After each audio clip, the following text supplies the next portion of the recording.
Two birds, one of them mortal, the other immortal, live in the same tree.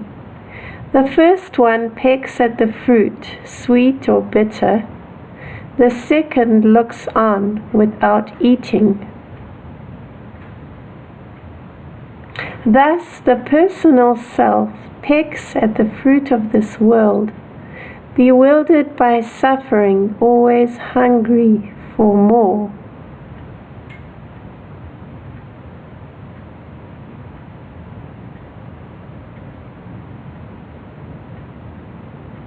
But when he meets the true self, the resplendent God, the source of creation, all his cravings are stilled.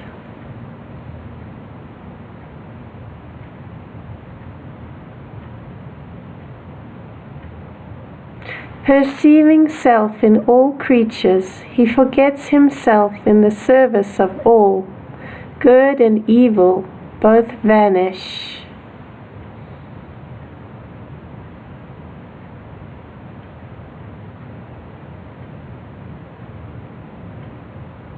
Delighting in self, playing like a child with self, he does whatever is called for, whatever the result.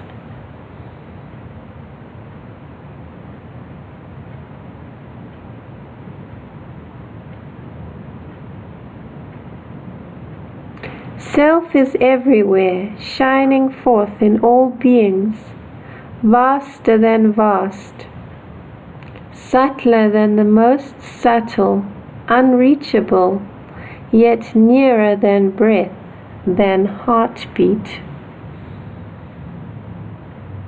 Eye cannot see it, ear cannot hear it, nor tongue utter it.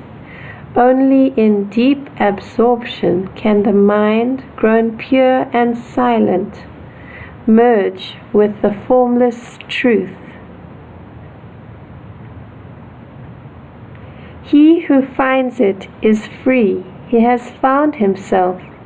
He has solved the great riddle. His heart is forever at peace.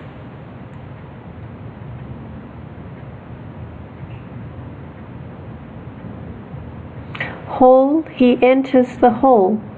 His personal self returns to its radiant, intimate, deathless source.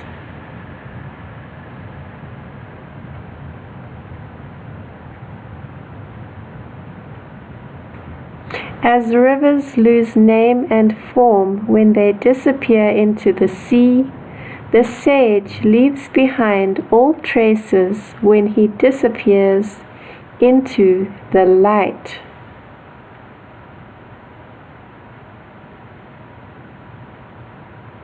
Perceiving the truth, he becomes the truth. He passes beyond all suffering, beyond death. All the knots of his heart are loosed.